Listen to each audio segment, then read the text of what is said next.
Okay, thank you everyone. Thank you for your time again on a Friday afternoon. We really have a bit of a global feel to the webinar today, to the ShareCafe Hidden webinar, a Hidden Gems webinar. We're going to start off in Canada, back to Australia, and then across to Dublin at the end where it's about 4 a.m. So we really appreciate the times of all the managing directors and CEOs we have today, given it is different hours across the globe. Don't you love Zoom? It's great that Zoom can provide us with this access to these companies. We've got, once again, the same sort of format. It's 10 minutes with 5 minutes for Q&A. And first up we have, and just before that, we've obviously got time for questions. So there'll be 5 minutes for questions. So please feel free to submit your questions on the green button down below your screen. First up, we have Antiris Tech, ASX code AVR. It has a market cap of around $35 million. We have with us today Wayne Patterson, is the CEO of the structural heart company, as I said, Antiris Technologies. The company's core technology is ADAPT, the tissue treatment technology on which their structural heart products are built. Initially commercialized to treat heart defects. ADAPT is the only engineered tissue with clinical data to support 10 years of anti-calcification and has already been used in over 20,000 patients. Wayne, you're online. Over to you. Thank you. Thanks, Tim, and thanks for having me, and good afternoon, everybody who's tuned in. Today, I want to tell you about Antiris and what we do. Antiris is in the business of making the world's most durable heart valve. So that's a big claim. I'm going to hopefully tell you why that claim is valid and why it's important. Next slide, please. Thank you. So Antiris is a structural heart company. What that means is we make products that are used in treatment of heart disorders, cardiac disorders, and it's solving critical issues there. We're competing in a potential market space that will be worth about $8 billion by 2025. It's about 4.5 at the moment, growing significantly, about 16% compound annual growth rate. We have two key assets that are unique to Antiris and that nobody else has. One is ADAPT, which is a treatment of the material that we build our valves out of. Now, ADAPT is very unique with a lot of data behind it, and I'll talk a little bit about that in a minute. But we have 20,000 patients who have ADAPT products inside of them globally, so it's, of course, not experimental. And our second asset is called DuraVar. You'll note the AVR, it stands for aortic valve replacement.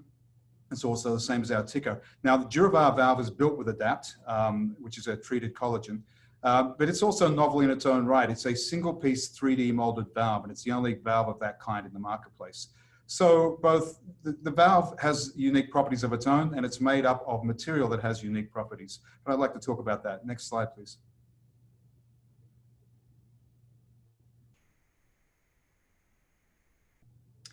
So what are these valves and how are they used? Transfemoral aortic valve replacement, or TAVR, is the procedure that we are very much focused on. Now, when you have a valve or a condition called aortic stenosis, your native valve calcifies, it has to be replaced, it stops working. There are two ways to do that. If you look at the bottom right, you'll see a picture, a graphic there of a patient with their chest open. So previously they would open somebody's chest, put their heart on bypass and replace that valve. It's a very long procedure and the recovery time is significant. Typically also patients at high risk, elderly patients are not good candidates for this kind of surgery as the mortality rate is very high. Several years ago, there was a technique invented that basically replaced, to some extent, opening up the chest by putting the valve on a catheter, inserting that in the femoral artery, which is down near your groin, driving it up over the aorta and dropping that valve in place at the top of the annulus. And that procedure is called TAVR. We make valves for that procedure. Next slide, please. As I said, the marketplace is growing at about 16% and worth about $8 billion by 2025. And there's a really important reason why it's growing so quickly, which I'd like to show. Next slide, please. So one of the problems right now, of course, is that patients who need a valve replacement due to aortic stenosis get replacement valves. Now, there are a couple of valves in the market. The picture you see here is one of the market leading valves. That's a replacement valve. What you'll note there is that valve is full of calcium. So these valves that are going in are calcifying again, which means the replacement valve needs to be replaced. What happened recently is that the FDA approved the use of these valves in what's called low-risk patients. Now, low-risk patients are younger patients. Now, that approval was only last year. That means with younger patients getting these valves, the valves have to last longer. They have to be more durable. Not only should they not calcify, but they also should not wear out mechanically. Next slide, please. You can see this graphic here. Typically, patients who are getting a TAVR valve for procedure, and they're about 85 years old, the so-called high-risk category, up until very recently. So those patients may be at 85. If that valve goes another 5 years, patients generally getting to 90 probably not go much further than 90. They die of other causes. So the valves were doing okay. But as now the FDA has approved it in younger patients, valves will go into patients who can be in their 70s or even 60s. So those valves now have to last 10, 15, or even 20 years, the life of the patient. The current valves in the market do not have the longevity or the data to show that they last that long. Next slide, please. Next. Next slide, please. So ADAPT is the treatment material, the material we use to make our valves. It's been used in about 20,000 patients globally. But uniquely, we're the only company in the world that has shown that our material does not calcify in humans over a 10-year period of time with a very large data set. Nobody else has that data. So it's really important to note the uniqueness of that. Next slide, please. And next. Now, one of the key issues to note is that beyond calcification, there are other things going on with the valves that make them wear out. The picture in the middle you see here is another valve from another company in the space. And again, it's a replacement valve. Again, you'll note the calcium buildup in that valve. So these replacement valves are not lasting. There are 4 key areas that we address that affect calcification in these valves. Number one, on the bottom left, these valves are shipped in a chemical called glutaraldehyde. Glutaraldehyde keeps it sterile, but it's also highly toxic. So when the valve comes out in the OR, the valve is rinsed and most of the GA is rinsed off of that valve. However, it's well known that there is residual GA remains on that valve. Now that residual glutaraldehyde causes inflammatory responses, which leads to calcification. That's point number one. The DuraVar valve has no residual glutaraldehyde. We're the only one that doesn't. Point number two, and probably the most important from where I sit, these valves are made up of collagen that comes from animals, bovine and porcine. And the reason they use the collagen is it has the physical characteristics that is desirable in a valve. However, it comes with downsides. The collagen coming from animals has DNA in there that's foreign to your body. So your body will try and reject that DNA. The current valves have remnant DNA on them when they're placed, and that causes an immunological response, which leads to inflammation and calcification. DuraVar is the only valve that has 0 remnant DNA in the scaffold. So that's quite an important one. If you go to the far right, the other one is the physical design and the mechanics of the valve. All of the valves in the market at the moment are made up of 3 pieces of tissue sewn together.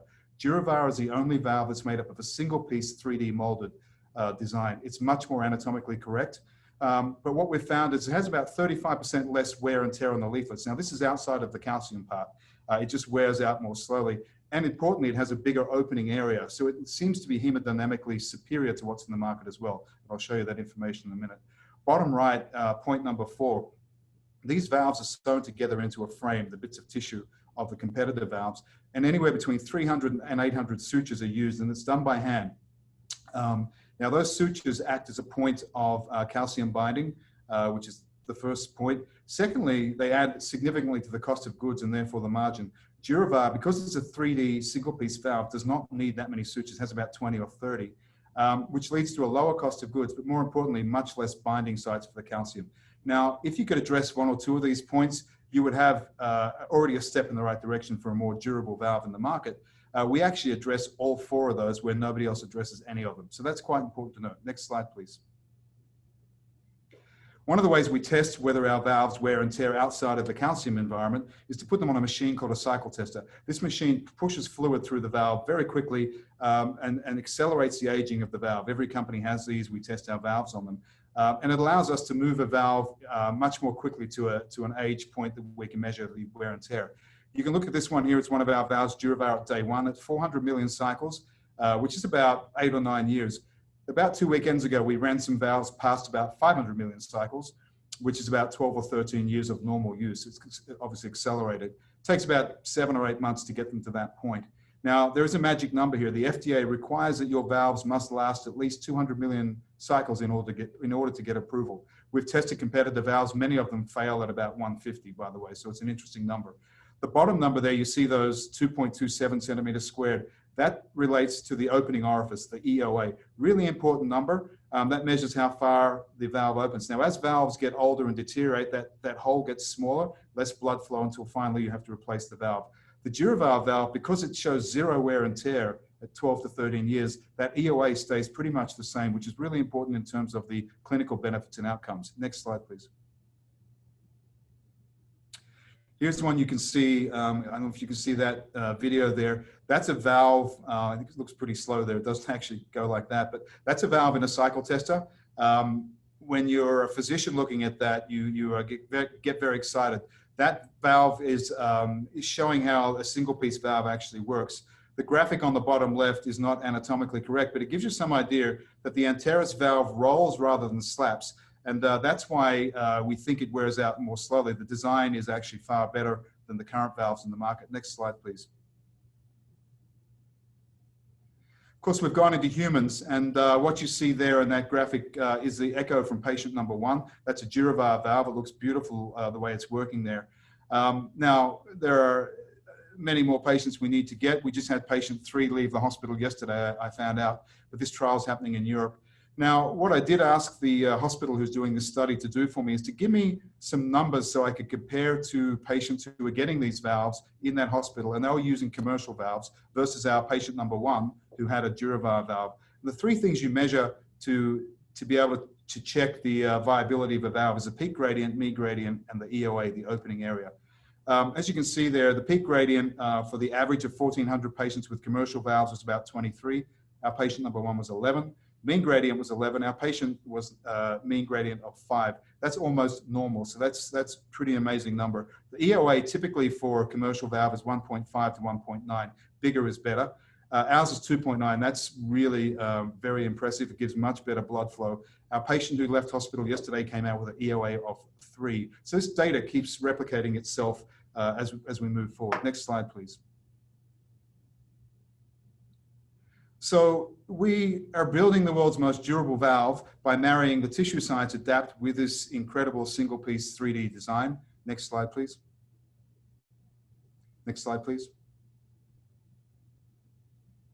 Next slide, please. 2020, obviously everyone's struggling with COVID and the impact on their business. We have had a fairly minimal impact. The biggest concern I had was doing the first in human study, obviously in a hospital, because hospitals were very constrained. Fortunately, we were able to get that study started, which was really important. Later in the year, we'll be doing a TAVR preclinical study with DuraValve. We've started an anti-calcification study against one of the market-leading brands to show our superiority. And as a structural heart company, we're actually working on another project with ADAPT. It's a platform technology for the use in coronary artery bypass grafting, or CABG for short. There are no viable alternatives for CABG procedures right now. They strip a saphenous vein out of your leg. Apparently, it's quite painful, and they use that to bypass the coronary arteries that are obstructed.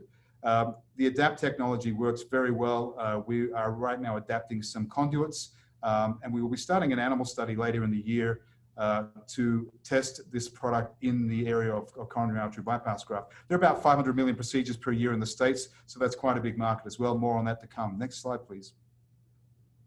We've got a lot of IP. We've submitted 18 applications this year.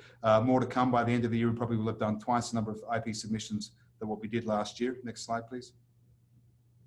And we're really supported by a really great group of doctors in our advisory board. They've been with us for about a year and a half. We meet about every 3 months.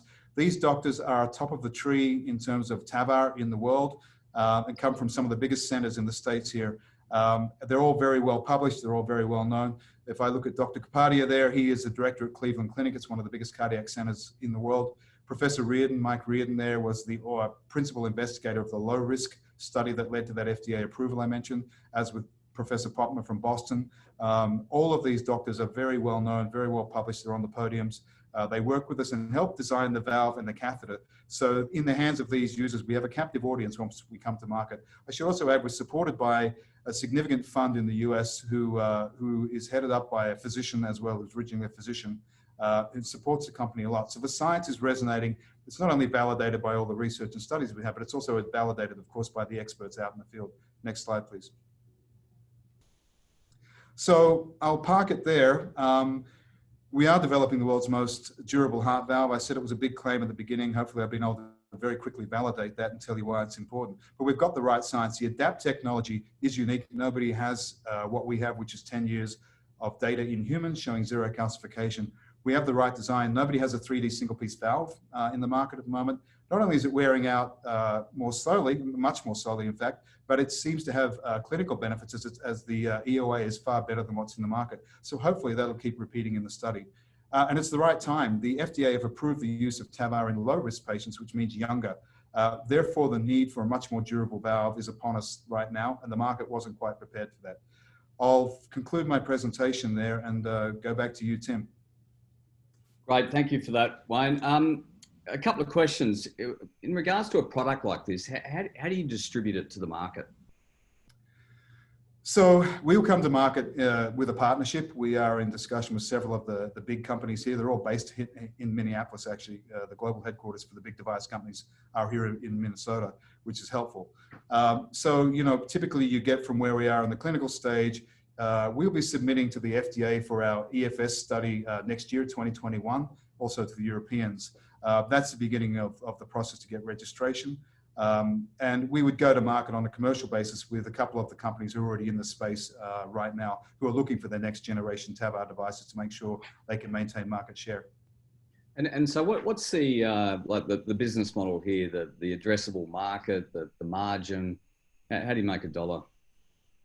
We make a lot of them. The average selling price of one of these devices is $35,000 US dollars. And the cost of goods is probably confidential, so I'll leave that there. There's very good margins on these. There are only two real players in the market, and as I showed earlier, it's growing at about 16% compounded, up to about $8 billion by 2025, and it'll go beyond that, and that's without China in the mix, who are just coming online with these products. So really with two market players, there's, you know, roughly split 50-50. The chances that a product like DurAVR will get into the market is very high. We've got the support of those doctors. We've got the support of the big companies as well. So we would go in there on a licensing royalties kind of deal once we get through the registration process. Okay, great. Wayne, thank you for your time. And we'll leave the US now and head to Canada. Next up, we're going to talk oil and gas with Michael Dobovic, who is the Canadian country head of Kalima. Kalima is investing in oil and gas exploration and production projects internationally. The company owns 100% interest in more than 60,000 acres of drilling and production rights in the Montenay Formation in British Columbia, Canada. The Montenay Formation is one of the top ranked resource plays in North America. The stock has a market cap of around 11 million and an ASX code of CE1. Over to you. Thank you, Michael. Thanks for that, Tim. Quite an interesting presentation to follow. Given the North American diet we have, I might want to keep in contact as studies come. So right on. Thanks for everybody that's on the line. So next slide, please. So the Kalima story begins really back in 2014, but became active in 2017. Kalima farmed in on some acreage up in Northeast BC back in 2017. 2018, they did a deal with the partnership to take over the partner that puts us into the 100% ownership position. And back in the winter of 2018, 2019, we went out and drilled 3 wells up in the Montenay Formation up in Northeast BC. The first well that we drilled was a vertical well where we were able to take a big core section of the Montenay, about 240 meters of core, so quite a substantial thickness to the formation there. We were able to take that out and do a pile of research on it. The next 2 wells were horizontal wells with a 2,500 meter horizontal leg in each of those wells. One was an upper Montney, the other was a lower Montney. So we were able to get those wells in, drilled, completed, fairly intensive frac completion, 92 stage completion, so quite a heavy completion on these wells. And we were able to get a solid resource report out of McDaniels, who's our resource analyst here in Canada. That resource update came in the middle of last year, and we're working on some updates there. The biggest news as of recent is in the first half of 2020, we announced that we had closed on the Tommy Lakes infrastructure, and we formally closed on that here the 15th of April. So what that infrastructure does is it allows us to be development ready. We have permits in place with the regulator up in Northeast BC that allows us to tie in by pipeline the Montenay acreage, the Montenay position that we have, the wells that we've drilled, and put them into the Tommy Lakes infrastructure, which we now own and operate. And that puts us into the sales gas line, which would take us out and distribute us to the rest of North America. So it gives us puts us into an interesting position where we are development ready. We're in a position to seek partnerships and other opportunities to determine how we ultimately want to develop this acreage and what the partnership towards production looks like and what the timeline of that looks like. So next slide, please. As I mentioned, the Kalima story started a little bit earlier than 2017 with the management team having a bit of a geological background. They were looking at this Montney acreage, doing some predictive modeling back in 2014 and earlier that enabled them to get in and assemble an acreage position quite early on. And they were able to assemble that acreage position at a relatively low cost.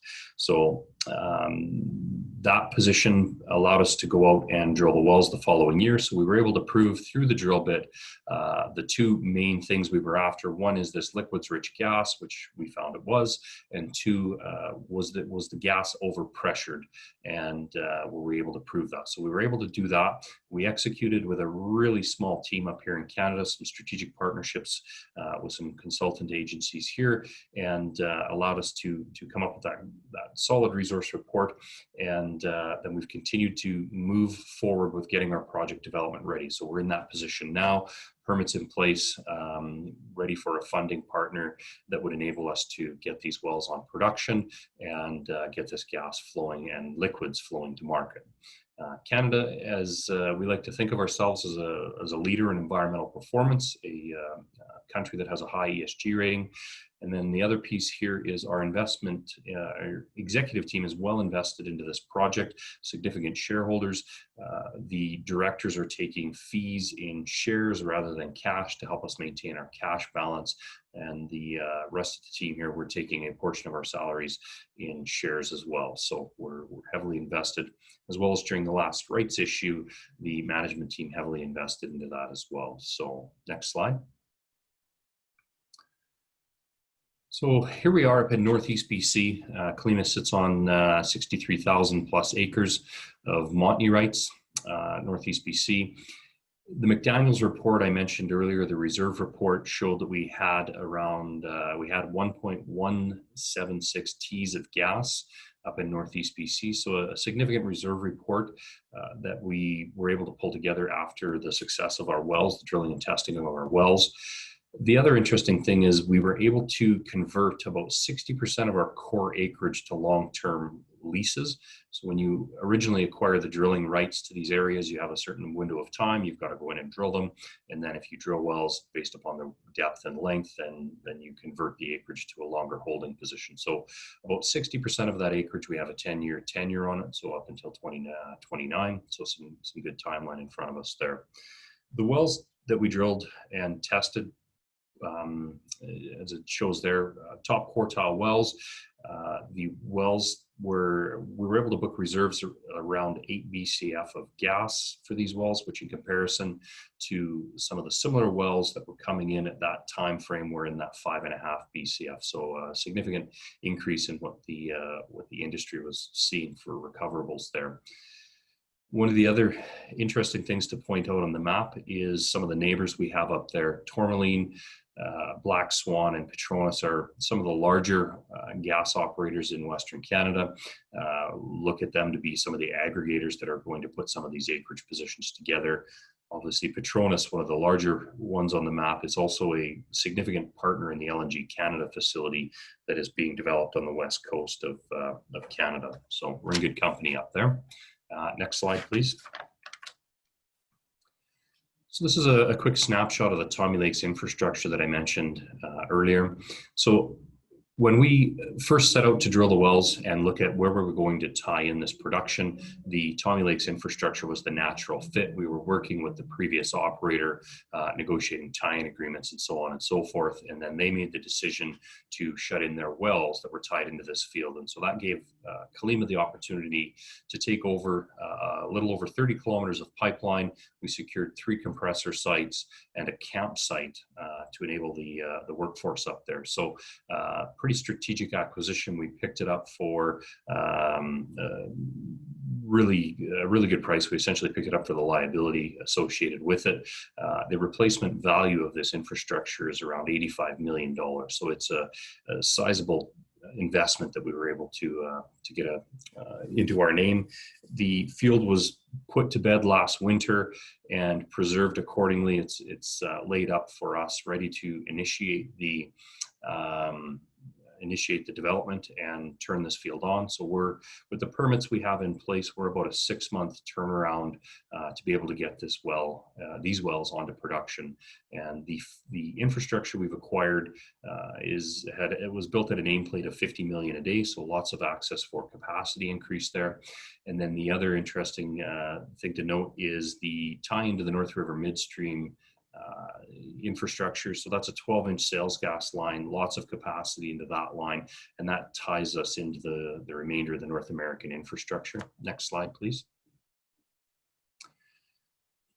So Canada admittedly struggled over the last few years on the oil and gas side. We were struggling to get pipelines built in our country. Access to additional markets was a struggle. We were able to get the strong backing of our provincial and federal governments for 2 key oil sands pipelines, the Keystone XL and the Trans Mountain Pipeline. Those pipelines were backstopped financially by both the provincial and federal government, and they're both under construction now. So we're seeing some good development going there. The LNG side of things, we were a little slow out of the gate on LNG development, but we now have LNG Canada building on the west coast of Canada, a sizable facility. We're already looking at what would it be to be the second, to develop the second train of that facility, or second phase of development. And Woodside, Chevron, looking at their Kitimat facility, looking to bring that on stream shortly after the LNG. So waiting on some additional decisions there, but we are seeing development on both the pipeline side as well as the export side. One of the other interesting things we've seen as of recent is a strengthening in our gas price, and that's been due to a number of things. Investment into the infrastructure here is one piece, but more recently what we're starting to see is the decline in the oil production out of the Permian, and the side effect of that is the associated gas. The reduction in that is helping to support and bolster the North American gas prices. With the reduction in oil, we're also seeing the reduction in the increase in the gas price and reduction in overall gas availability. Next slide, please. So the benchmark pricing for gas in Western Canada, we refer to the AECO strip or the AECO hub. And what we've seen year over year, last year to this year, is a $1 increase in the strip pricing, the forward-looking price on that. So that's quite positive. The other nice thing that we've seen is the parity between AECO and Station 2. So Station 2 is the hub that the majority or a lot of the gas in BC is allocated through. And typically the historical differential has been significant between AECO and Station 2. Station 2 trading at a lower differential, and that those two prices have been essentially at parity for the last number of months, and we're continuing to see strength in those numbers. Next slide, please. So what's next for us? We have that Montney, the Tommy Lakes acreage and, the Montney acreage and the Tommy Lakes infrastructure. So we're looking at the opportunities that exist there. We're revisiting our reserve report with McDaniels, looking at full field development models and what the different scenarios look like there, and where the best opportunities for operating the Tommy Lakes infrastructure are. Now that we own that infrastructure, we can look at the best ways to utilize the existing pipes and the existing facilities that are there to maximize our Montney production, but also to reduce our costs. We're looking at some cost savings to bring these Montney wells onto production. The original scoping we had there was about a 20-kilometer pipeline, and the cost of that is in the $25 million range for the pipeline and facility. So we're looking, we're very excited at the opportunities for cost saving there. On the new venture side of things, we're continuing to meet with partners here in potential partners in Calgary and abroad. The opportunity in the mergers and acquisition space is high here in Canada. We're starting to see some activity of those aggregators that I mentioned before. And with LNG Canada coming on, we're also looking at those partnerships to be able to provide those molecules into that facility with some of the other investors that are in there. On the cash side of things, Kalima has a good working position right now, good capital position. It allows us to be patient and make good decisions over the course of the next 18 to 24 months and allow us to develop this at the right time and on our schedule. Next slide, please. This is just a quick overview of the management team. Myself and Aaron sit up here in Canada. The rest of the management team's down there in Australia. Next slide, please. And this will be the last one I'll leave you with. So we do have some time here for a Q&A, so hopefully we get a few good questions out of that. And with that, if you feel free to reach out to any of us on the slide deck here or follow us on any of the social media outlets that exist. Thanks, Michael. Appreciate your time. I mean, oil and gas has been in the perfect storm with, COVID and obviously the oil price. What does it look like moving forward for funding and partnerships for Kalima? Well, we take a positive look on everything these days. The LNG side of things, the gas markets are still continuing to be strong. We're seeing some strength back in the oil market already. We're looking at our opportunity here to be development ready. We sit here with essentially no debt. We're in a good cash position and ready to act on the development of this acreage. So I'm positive with what we're seeing in the market and positive that investment's going to return into the space. We've seen some runs on gas purchases here in the last little while, and the Canadian gas space, through the crash, those companies weren't as heavily affected, weren't affected nearly as much as the oil-weighted companies. So we're positive on that front. Great. And when you talk about kind of turning off an oil field, what does that physically mean? Is there a cost to that to bring that back online? There's a cost to shutting in the oil fields, and then there's obviously a cost to bringing them back on. On the Canadian front, the oil sands fields, they have a much harder time bringing them back on. They're a thermal field, so there's lost energy. When you shut those fields in, that energy dissipates and they have to put more energy in to warm that oil to bring it back on. And then the Permian stuff is big capital cycle, and so the capital cycle continues on those to maintain that production and to bring them back on. Okay, great, and thank you for your time. We know it's getting late there in Canada, so we really appreciate it. Thanks, Michael. Thanks for your time, Tim. Okay, next up we have Xantippe Resources. We have Richard Henning, the Managing Director. The company focuses on precious metals in the renowned gold producing region of Southern Cross in Western Australia. Richard is both a mining executive and a geologist with more than 40 years experience across a wide range of countries and commodities. So Richard, thank you for your time. We're back in Australia, and over to you. Thanks, Tim, and thanks to the guys at Chapter 1 for organising this opportunity.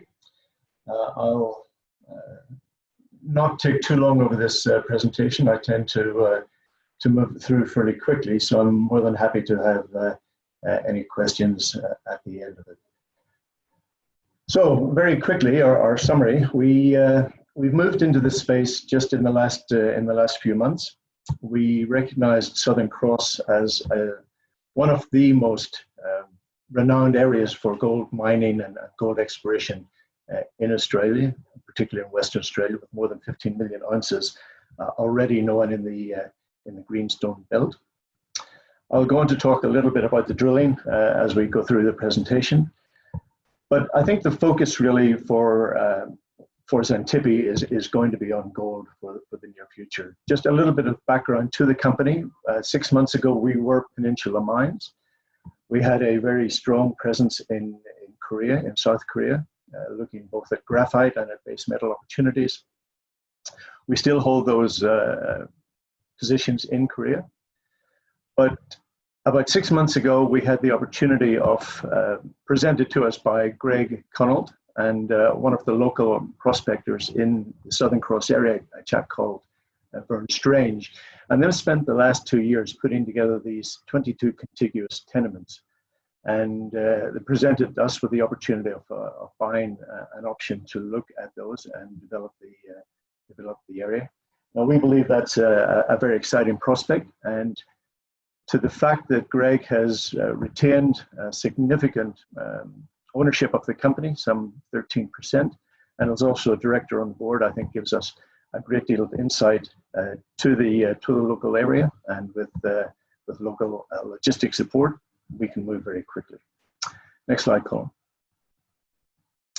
Okay, so we are about 400 kilometers east of Perth.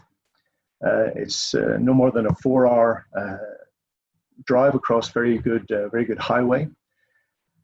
The belt itself is well known. We have a number of tenements, particularly to our north and south. Edna May is about 40 kilometers to our west. Marvel Loch, immediately at the south tip of our northern tenements.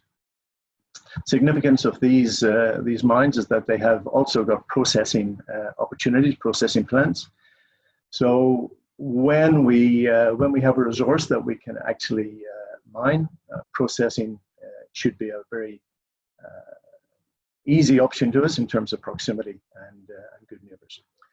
Project area itself, we have sealed roads, we have power, we have water, railroads. The town amenities, again, we have local guys in the area.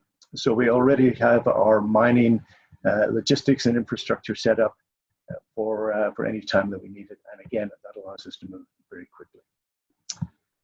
Next slide. So the neighborhood is good. Neurology is a word which is often overused in prospecting, but we have Fraser's Mine to the north, Axe Handle right in the middle of where we are, and of course, Marvel Loch to the south. And the outline you can see there are our 22 contiguous tenements that run immediately from Southern Cross along strike all the way down to Marvel Loch. We also have tenements further south of that, but our first concentrated effort will be on these tenements. Next slide. So I have a number of high priority targets. Our maiden drilling program we completed in March. To give you, again, some idea of how quickly we can move and how drill ready these targets are, we had our final shareholder approval to acquire these assets at the end of January. We submitted a program of works in February to the Department of Mines. We were on site in March, and by the third week in March, we had completed 16 RC holes. The results showed that we were in the right place. We were able to replicate the broad mineralized zones that we knew were there along those particular strikes. And as a result of that, we're continuing to drill. We have 3 targets which are historically very strong, but as I will again go to mention that we're doing a lot more research at this point to make sure that we have the accurate target. But this particular slide, I just draw your attention to the little yellow dots that are all around us. Those are known gold occurrences already in the area. So there can be no doubt that we are in a very prospective exploration zone. Next slide. Okay, a little bit about where we drilled previously. The company is called Xantippe after one of the prospective areas that I particularly like, Xantippe and Treasury South. We're just north of Marvel Loch, which is one of the most productive gold mines in the area historically. It has been run in the past, and a number of companies have run that in the past, presently owned by a Chinese company. But in terms of our location, we are just literally on the northern boundary of Marvel Loch. We like the look of the shear zone, which exists on that northwest-southeast trend line, and we will focus on the Xantippe and Treasury South area. Historical drill results have been quite remarkable. That's one of the things that attracted us to this opportunity in the first place. And if we can replicate any of those results in the near future, then we will have some terrific targets and hopefully build a quite significant resource. Notably that a lot of the drilling in the past has been very shallow. A lot of it has even been auger drilling, just to 3 or 6 meters. No drilling is being done below 100 meters, and that certainly is going to be one of our targets, not only to replicate the mineralized zones that we know are there, but to go deeper and find more targets that haven't been drilled previously. Next slide. Glendower is kind of midway between Southern Cross and Marvel Loch. Again, historical drilling results have been very attractive. 9 meters at 20 grams per ton is really quite significant. Again, no drilling below 100 meters. We have identified the zones. That's a photograph of some of the drilling that we did in March, and it will be our intention now to look at drilling further east and west on that trend line at Glendower to validate further results that we have received to date. Next slide. So where do we go from here? Phase 1 was completed in April. We did hit the targets that we were intending to hit. But for the next phase, we will be a little bit more research oriented. I think it's fair to say we have a historical database from a number of previous drilling companies that have been published by the Department of Mines. We have a high-level data review underway, in fact, almost complete, of that data set, so that we have a much more consistent view of historical drilling. And we intend to merge that with ground magnetic surveys. Airborne is available to us. We have now completed the acquisition of all of that data set, and the review is currently underway in terms of what that information gives us, where we believe the best zones for drilling will be. They may not be where we thought they were because of the historical drilling results, but it will certainly give us a much better picture in terms of where we should drill next and where we will get the best results for our future resource definition, and hopefully get to mining in a very early stage. Phase 3 will be the drilling of those prospective targets, and we should be able to produce a program of works later this month, and hopefully be drilling by the end of July, certainly early August. Next slide. So a bit of a review of the company. So we've changed our name to emphasize our work in Southern Cross. We still maintain our assets in Korea. They are, I believe, of value. Mostly graphite, with also some zinc and base metal opportunities too. We will probably look to joint venture or divest those opportunities. We will keep an interest in them because, again, as I said, there is value there that we have invested in the past. But it's particularly with travel restrictions at the moment, it is difficult to keep a real handle on what is in Korea. And our compelling view now is that the company will get better and quicker results by focusing on the gold exploration program in Southern Cross, while trying to be patient in terms of identifying the value partners that we will seek in Korea. The drilling program is active and will be ongoing, and that certainly, with the geophysics that we have, will be a much more accurate, give us a much more accurate picture of what we continue to drill. Next slide. Quick overview of our board. Philip Jackson, very experienced in legals. Tim has given you a little bit of background to myself. Greg Connaught, a very important member of the board now, as he does have a lot of knowledge in the area and has been a geologist of some repute in that gold greenstone shear zone.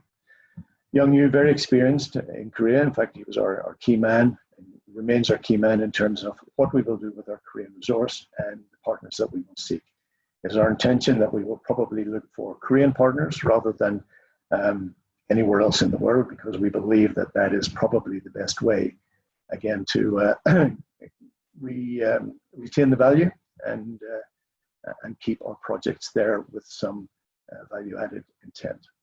Next slide. So really, in conclusion, and this slide is 24 hours old, in that we have just completed a capital raise. We didn't, it wasn't necessary, but it was an opportunity to get our balance sheet back, or our cash asset back, so that we can complete the next 12 months of drilling. If we want to extend that, we can do that with what we now have available. We currently have a cash of $2 million. We have issued some 600 million shares to do that. And with that, we have brought a few more committed shareholders onto our balance sheet and onto our share register. So we're well funded. We have a very clear picture of where we want to drill in the future, and that is Xantippe. Thank you for your attendance. Tim. Thank you, Richard. How does an opportunity come to you in this space, considering it comes from kind of a prospector? How did it come about? Well, look, we're very lucky in that the prospector, as it were, has been an MD of an ASX listed company in the past. He knows his strengths, and his strengths are identifying areas rather than exploiting them and exploring them. So he saw an opportunity to stay connected with the prospects that he had, to bring in a partner by the name of Greg Connaught to help develop that. And we were extremely fortunate to be in the right place when Greg offered them to us at a price which we thought was very attractive. And is the opportunity here now in the gold space because of the gold price, and that's where you see the opportunity is? Look, without doubt, Tim, the gold price and the flavour that sits within the gold industry at the moment made our capital raising last week a much easier prospect, which is one of the reasons why we went to the market. We were originally seeking 1 million. We actually got subscribed to over 3 million, so there's a lot of paring back. Without doubt, I mean, we still don't have a resource. We have a lot of work to do. Our forward projections are that the gold price is going to stay strong for some time. We know that the processing plants nearby have got capacity to work with us. So within a 12 to 24 month time frame, we should be in an opportunity to actually really capitalize on the strong gold market that exists. And in the space where you are now, Southern Cross, I think, are the big boys been playing around there in the past? Oh, the big boys have certainly been there. Sons of Gwali were there for many years. St. Barbara were there. Minjar, the Chinese company, is a state-owned Chinese company. They are extremely busy at this point. There are opportunities still for further acquisition in the area, which we will look at. And of course, Ramelius, who own Edna May, are still very active in the area too. So we're in very good company. Okay, Richard. Well, thank you for that presentation, and good luck with your prospects moving forward. Thank you, Tim. Right, next up we have James Fitter. He is the passionate CEO of OneView Holdings, and he's coming to us, OneView Healthcare, my correction. He's coming to us from Dublin, so we appreciate that it is early morning there. I believe it's around 4 a.m. Now, OneView Healthcare is the global leader in healthcare technology and IT solutions. With offices in Dublin, Chicago, Sydney, Melbourne, and Dubai, OneView develops innovative, feature-rich patient engagement platforms for hospitals, aged care facilities, and other healthcare providers to create technology solutions that drive cost efficiencies, improve outcomes, and enhance patient care. James, we really appreciate the time you're given the time over there. So over to you now, and then we'll go from there. Delighted. Thanks, Tim. Can you hear me okay? Yeah. Great. Well, good afternoon, everyone. Thanks very much for having me here today. And looking forward to sharing a bit of an update on where we're at as a company. So I think we can skip through the legal disclaimers, but obviously we'll won't be making any forward-looking statements at this time. So I'm assuming most of you are new to the company, so I just want to talk a little bit about our vision. And our vision really is very simple. It's to power personalized exemplary care experiences. And that really involves three key stakeholders: that the patient in a hospital setting, the patient's family, who increasingly in recent times has been isolated from visiting hospitals, and of course the care team. And what we've long learned about technology, particularly in healthcare settings, is that if we have a technology solution that's deployed in hospitals, if it's not easy for physicians and nurses to use, they simply won't use it. So it's really important that they're seen as a key stakeholder in the process. So we really look to cater to all three of those core constituents. Jump to the next slide for me there, Tim. Great. So this is what our solution looks like, and effectively what we're doing, we really are at this intersection of where healthcare and consumerism collide. This is a very typical look at what our solution looks like in a hospital setting. So what you're seeing here is a tablet that is fixed at the patient's bedside. In this case, it's actually affixed to the meal table. And that tablet really acts as the control center for the patient. And our objective is to provide personalized, contextualized, real-time information for the patient to help them get home safer, faster, better informed. And the tablet controls the television. You can see the television on the wall is a device that is mirrored. We put a little mini PC behind the TV, and it allows the patient to either be using the tablet or the television. And obviously when family members arrive, the devices can be separated, so the patient might be watching educational content on the tablet whilst the family member might be watching entertainment.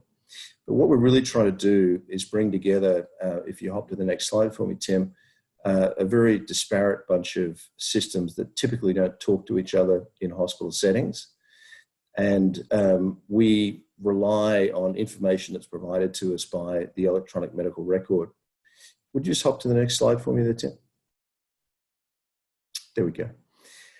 So as the name of the company suggests, we're trying to provide one view into all these disparate systems. On the top left, you'll see the electronic health record, which is the ultimate source of truth and tells us information about the patient. So we'll know the patient's demographic, we'll know their age, their diagnosis, their primary language. We run currently in 22 different languages around the world, which is a huge satisfier for a patient when they arrive in hospital. What we're presenting is information that shows their expected length of stay.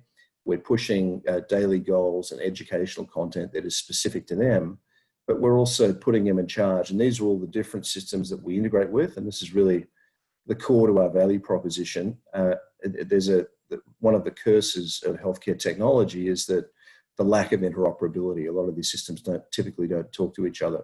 So we try to bring them all together, and I'd like you to try and think of us as being like the enterprise app store at the bedside that allows a hospital to provide different tools that are going to give the patient a whole bunch of options. And if we jump to the next slide, we can talk about what some of those are. So it's really about providing convenience and control, putting the patient in control of the hospital situation. Anytime you're in hospital, it's a time of great anxiety, it's a time of uncertainty. So we're trying to help you understand, who are all these people that are coming in and out of the room. We identify the care team for you.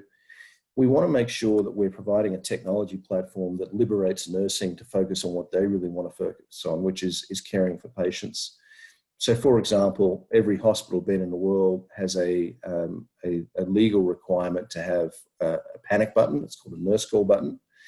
One of the challenges is that patients tend to push that button whether they want a glass of water or whether they think they're having a heart attack.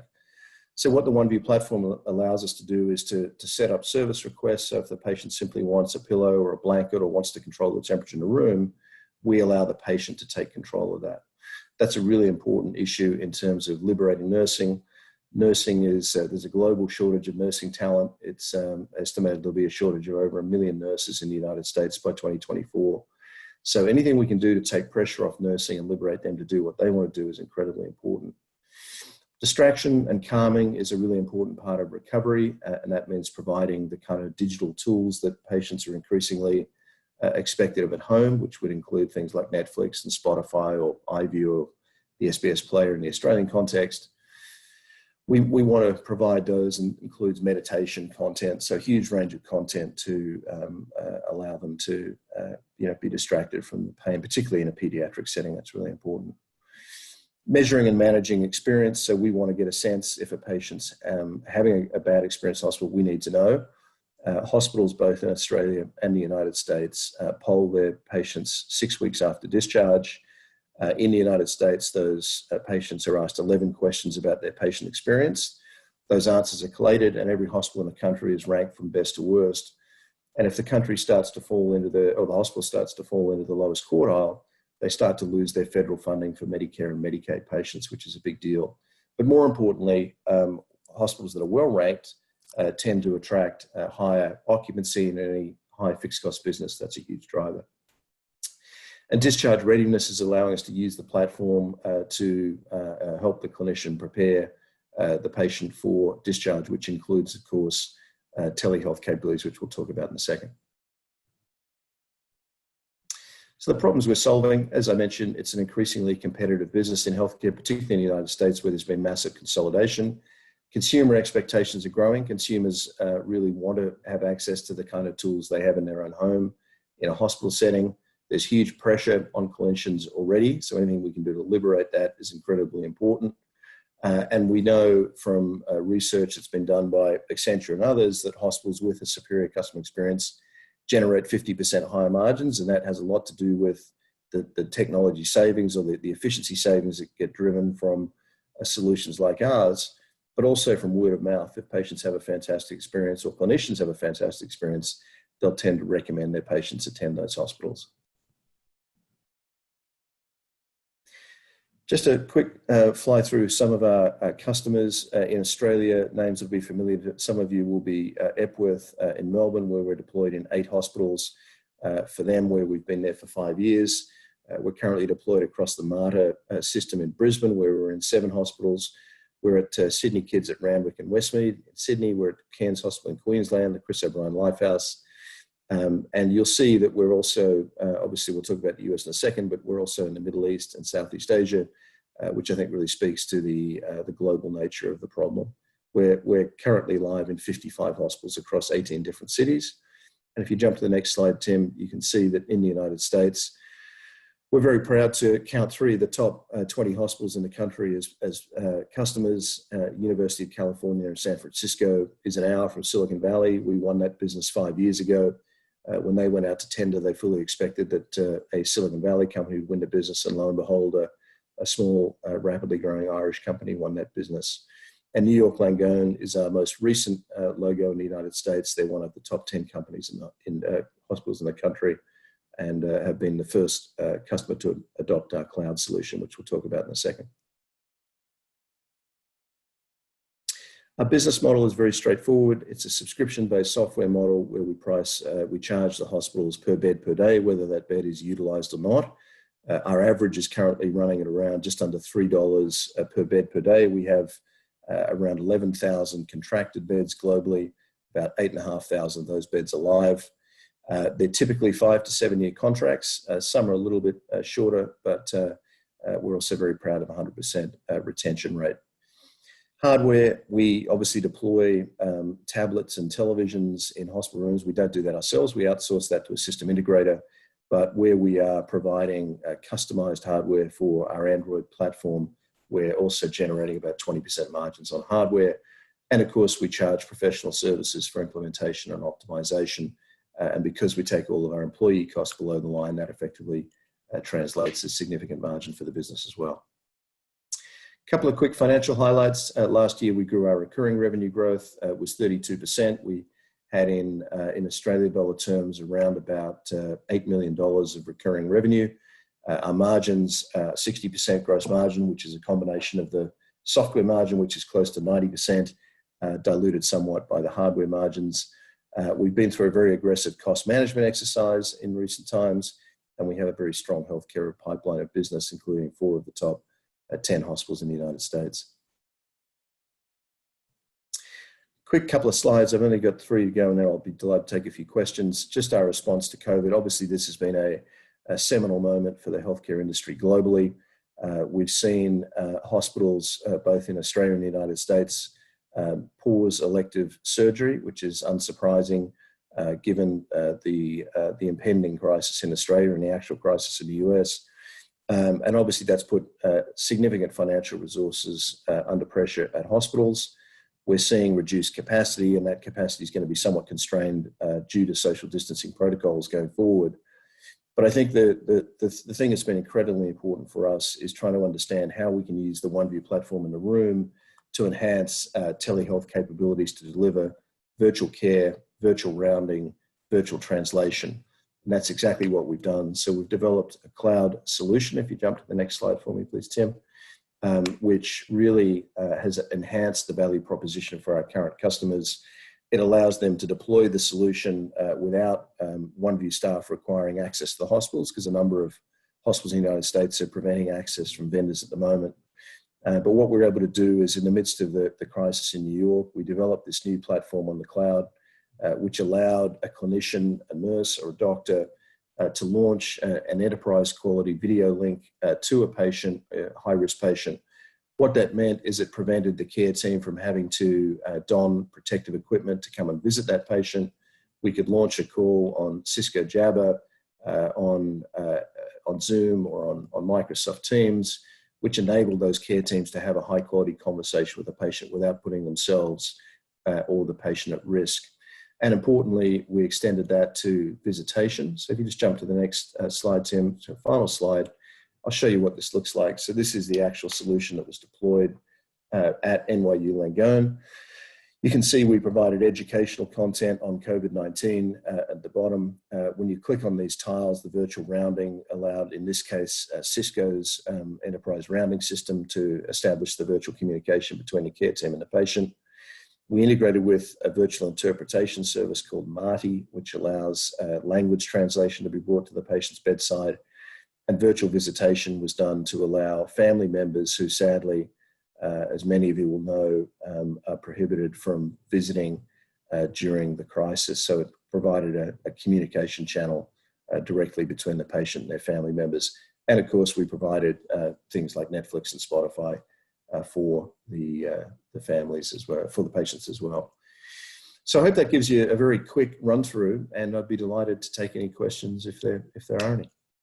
There are, James. I mean, there's a couple of questions. One in regards to aged care. I mean, is aged care right for this sort of platform? Yeah, look, we've been since we became a public company in 2016, we've identified aged care as a real opportunity. We had been collaborating with a major operator in the Australian market for the last 2 years. Sadly, that collaboration came to a bit of an impasse last year, but I think you will have seen, particularly in New South Wales, and you might have seen comments from the New South Wales Premier and from Richard Colbeck, the Minister for Aged Care, saying that they really see these kind of tools as the sort of tools that would be incredibly helpful. Obviously, a very challenging time for people who have loved ones in care settings where they're prohibited from visiting. So we've actually just deployed a small number of tablets to a care facility in California who are trialing the solution. And yes, we do see very strong potential for growth in that market. There's another question here around competitors. Who else is playing in this space in the US? Yeah, it varies. In the United States, there's a company called Get Well Network who've been around for about 20 years. They're the market leader in the space. They're deployed in about 4%, 5% of US hospital beds. The reality is that both in the United States and Australia, we would estimate that less than 15% of hospital beds have a solution like this. The market, according to HIMSS Analytics, is still massively underpenetrated. What you tend to have, particularly in the Australian setting, is you'll have a TV rental model where historical companies would go to the hospital, they would offer to provide a television service, and in return, the hospital would allow them to charge the patient for free-to-air television. That's not a great model. It's not a great experience. And obviously the changes in the entertainment landscape mean that, you know, free-to-air television is not the value proposition it once was.